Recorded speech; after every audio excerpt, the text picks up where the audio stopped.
लेकिन auto space में कल टीवीएस मोटर की दूसरी तिमाही के नतीजों पर बाजार की नजर रहेगी। टीवीएस मोटर से क्या उम्मीदें हैं? मतलब थोड़ा सा बजाज ऑटो की जो कमेंट्री आई मैनेजमेंट की तरफ से थोड़ा सा मूड को खराब करने का काम जरूर किया था, लेकिन टीवीएस को लेकर क्या उम्मीदें हैं बताने के लिए हमारे सहयोगी सृष्टि शर्मा जुड़ गई हैं।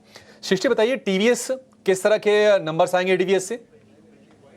तो देखिए, टीवीएस मोटर्स से भी नंबर्स जो हैं वो ठीक ठाक आने की उम्मीद है। नंबर्स के फ्रंट पे निराशा हाथ लगे ऐसी आशंका कम है। वो क्यों? क्योंकि देखिए आप वॉल्यूम ग्रोथ, यहाँ पे डबल डिजिट कंपनी ने वॉल्यूम ग्रोथ दर्ज की है। साथ ही साथ जो इनका प्रोडक्ट मिक्स है वो भी काफ़ी स्ट्रॉन्ग रहा है बीती तिमाही। साथ ही हम इनके मार्जिन देखें तो वहाँ पे खास तौर से नज़र रहेगी, जहाँ पे 11.4% कंपनी के मार्जिन जो हैं आते हुए दिख सकते हैं।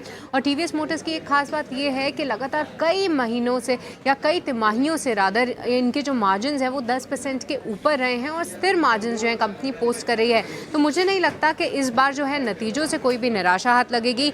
डबल डिजिट ग्रोथ ही आप आते हुए देखेंगे इनकी आय और इनकी आय, EBITDA और प्रॉफिट के फिगर पे, चाहे साल दर साल देख लीजिए या फिर तिमाही दर तिमाही को आंकड़ों की तरफ लेके जाऊं तो प्रॉफिट में हम लगभग 670 करोड़ आने की उम्मीद कर रहे हैं और आय का नंबर करीब 9,530 करोड़ के आसपास की उम्मीद है। वहीं मार्जिन जैसा कि बताया 11.4% पे आप नजर रखिए। पर देखिए जिस तरीके से मार्केट का मूड और माहौल है और मैनेजमेंट की कमेंट्री है, खास तौर से यहाँ पे नजर रखनी है, क्योंकि बजाज ऑटो की फेस्टिव सेल्स की कमेंट्री को लेकर थोड़ा सा मूड खराब हो गया था। दूसरा फैक्टर ये भी था कि वैल्यूएशन रनअप काफी था। टीवीएस मोटर्स की भी कुछ सिमिलर स्टोरी है, स्टॉक में ऑलरेडी काफी अच्छा रनअप आ गया है। तो फेस्टिव सीजन सेल्स की कमेंट्री सबसे ज्यादा इंपॉर्टेंट रहेगी टीवीएस मोटर्स की, कि वहां पर पॉजिटिव साइड कमेंट्री आती है या फिर थोड़ी सी नेगेटिव साइड कमेंट्री आती है, तो इसको ट्रैक करना सबसे ज़्यादा इंपॉर्टेंट होगा। साथ ही एक्सपोर्ट्स को लेकर क्या कंपनी आउटलुक देती है, इस पर भी हमारी पैनी नजर रहेगी। तो नतीजों के दम पर अच्छे ही नतीजे उम्मीद करिए, पर नतीजों से ज़्यादा अहम कमेंट्री रहेगी, तो उस पर खास तौर से फोकस ज़रूर रखिएगा। तो सृष्टि का ये कहना है कि नंबर्स तो ठीक ही दिखेंगे, अब कथन में क्या आता है, कंपनी की तरफ से स्टेटमेंट में क्या आता है, ये बड़ा क्रूशियल होगा। हालांकि देखिए बजाज ऑटो ना टीवीएस मोटर मुकाबले कर देखेंगे तो टू व्हीलर स्पेस में सबसे ज्यादा चला था। साल भर से भी कम समय में शेयर ये डबल हो गया था, तो जाहिर सी बात है वैल्यूएशन वाला फ्रॉथ वहां पर थोड़ा हो गया था।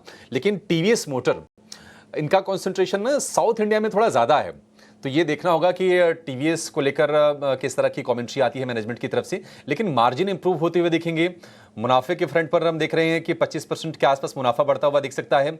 शेयर फिलहाल 3% के आसपास की गिरावट के साथ ये ट्रेड कर रहा है टीवीएस मोटर का।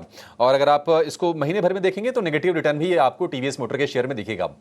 एक व्यू आपसे चाहिए देवांग जी, टीवीएस मोटर कोई ट्रेड लेना है या फिर बाजार का मतलब इतना खराब मूड हो तो फिर कोई क्यों मतलब पहले से लेके हाथ जलाए? तो टीवीएस काउंटर की बात करें तो आफ्टर द नंबर्स के बाद ही देखना चाहिए। जहां तक लेवल्स की बात करें 2600 का सपोर्ट है स्टॉक के लिए, और रेजिस्टेंस अराउंड 2750 का रेजिस्टेंस है, तो यही दायरे में देखने मिल सकता है। बट आफ्टर द नंबर्स के बाद ही हमें इसमें देखना चाहिए टीवीएस मोटर में खरीदारी के लिए। ठीक है, टीवीएस मोटर में नतीजों के बाद ही आपको कोई रणनीति बनानी है। नतीजे देखिए ठीक आने वाले हैं। अब ले देखिए मामला कमेंट्री का रह जाता है कि क्या गाइडेंस को, इंडस्ट्री की गाइडेंस को लेकर कंपनी कुछ कहती है, फेस्टिव सेल्स को लेकर कोई नेगेटिव कमेंट्री आती है, यूजर एंड वाली बाइक्स को लेकर कुछ नेगेटिव आता है, इस पर नजर रहेगी और एक्सपोर्ट पर डेफिनेटली नजर हमारी रहेगी।